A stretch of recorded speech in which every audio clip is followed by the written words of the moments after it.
been learning about how we utilize some of these healing brushes.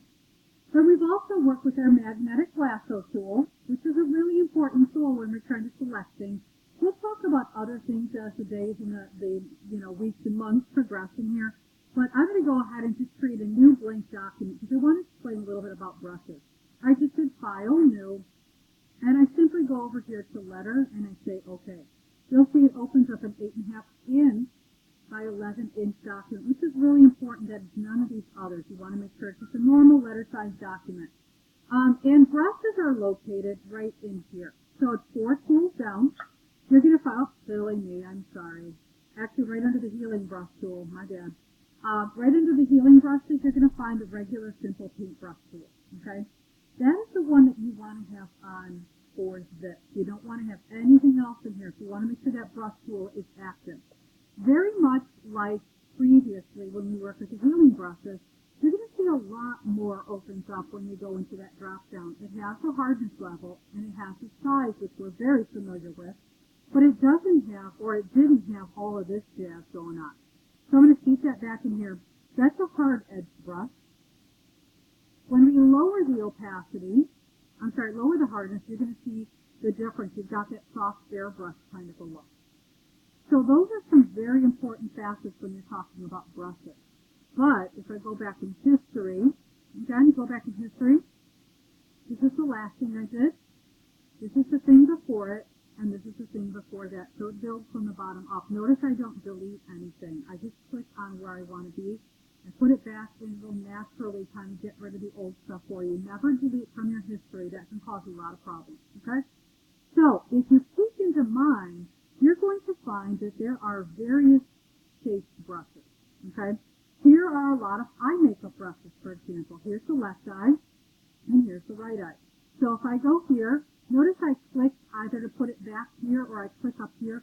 You never want to click off your screen because you're going to make a mark somewhere. You want to be very careful of that. To change my brush color, there's a few different things you can do. You can go into here. Right down here, that's my foreground and my background color. That's how I determine what color I'm using. I can double click there and open this guy up and I can move it into the area that I want it to be. Or I can come over here to swatches if it's something like a simple pick that I can get from there. So let's say I want this fuchsia color. If I come up here, you'll see that I have that sort of almost like an eyebrow-ish shape. I can make it bigger with my right bracket, smaller with my left bracket. That's why you see me doing nothing on the screen. Get used to that keyboard shortcut. Again, bigger or smaller can happen here as well, but this takes some time. So I'm going to go ahead and make that bigger so you can see it. You can see what happens here is that it gives you a lot more, and I'm going to kind of point with this, gives you a lot more opacity here. It gets a lot lighter or see-through or transparent over here so that when you work with it over the portrait, it interacts. Additionally, when I go back to my brushes, I think I have some of these loaded. You might find some of these little sort of tribal looking. So if I load that one, again, I'm going to put that guy back in. I'm going to change my color. Let's say I want to go back to black. I can simply go to my default right here, which is black and white. I put black back here. I can change my size, and I can go ahead and put that in there. Now, if that's the wrong angle, that's a whole nother story. So if that's the wrong angle, what you're going to do is you're going to want to go ahead and go into Window, and then you're going to go into Brush. That'll open up this other little, there we go, this other little menu there. And this is what's very important. If you take this arrow, so you can see which direction it is right now. You take the arrow and you rotate it. You're going to see that I'm rotating the brush, which in order for it to fit somewhere on the body or on the face, for your eyelashes, your eyebrows, your hair color, all those different things, you're going to need to rotate your brush at some point. So you want to make sure that you rotate the brush in that way. If you grab the circles, what you're doing is you're giving more of a distortion for perspective. So for some of you might find if you want to wrap this around an arm and make it look like it's not like the full size because the arm is shrinking back in perspective, you might want to smash it down a little bit and have that sort of on an angle. So those are all things that you want to be well aware of when you're working on this. So Again, that's how to change your angle, and this is how you change if you need to sort of smash it down a little bit. So those are two very important things. There's also flip on the x-axis and flip on the y-axis, and you can kind of play around with that if you have the need to, which again is a very important thing. Okay? So with that, I also want to show you a little bit about loading the brushes. I have brushes loaded for you, saved for you in the C drive, and I'm going to explain how you get to that.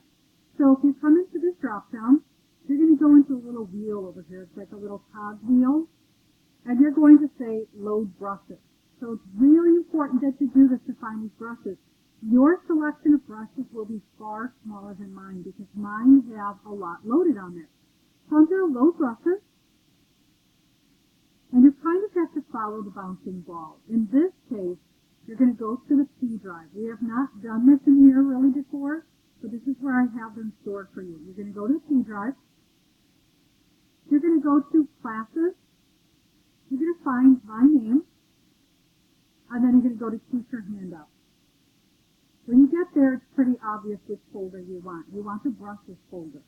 So when you go into brushes, you're going to find a couple of different options in there. There's makeup brushes, then there's tattoos and piercing.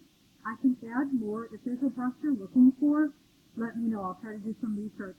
I can get the brush and I can put it here, but you cannot download your own brushes and add them in. So keep that in mind as you're working. So if I come in here, I'm going to go ahead right here to the piercings brush, and I'm going to say load. All right? Now, it looks like nothing's happened, but when I scroll all the way down, and I told you I have a lot of brushes, you're going to see that there are piercings in there. So when you put that in, let me zoom in. Hopefully you can see that. You can see that it's a piercing. Now, of course, you can change the color of the piercings. You can put a couple of colors on top of each other and get a bit of a different effect that way. But there are different ways that you could then utilize those. I don't know if I really want to talk too much about those today because I want to be sure you are confident in a few things. So let me back this up. I want you to, first of all, understand and know how to load your brushes. Okay, so we just loaded the brushes through the load menu. I also want you to know right over here, more of you will have this. It's very hard to see the brushes in here, but if you go into here, I'd like you to change that just for your sanity and your vision. Change that to large so you could really see what those brushes are. And then I'd like you to learn how to not just use them, but also change their direction, change their shape, and change their color. Before you go today, I should see one document with evidence of just that. And I'll kind of make a little bit of a list in here. I'll make our list. So, let me get over here, change that to here. I'm going to make the text a little bit smaller. So, if we go back, we're going to load brushes, change, we'll call it brush view to large, change brush color. We're also going to change brush direction, and then change brush, we're going to call it perspective, like how we swatched it. How we swatched it when we get, now realize too, my brush cup is right there. When I just opened it, I went to Windows Brush. I can also click on the little brush cup once it's loaded. But again, that's what I did with that circle. Okay? So those are the things that I want to see evidence of in this document. Then you're going to go ahead and screenshot that and upload it to Google Classroom for today. So those are the things that I want you to accomplish before you leave today. And if you're feeling really kind of adventurous and you finished all that, or maybe you're a little bit more advanced, if you want to apply that to one of your pictures, just make sure that you save it as a separate copy because next week I'm going to teach you how to actually do it onto a picture. All right? So if you want to play around with it and get a little pre-learning done, please feel free to do so. And that's it.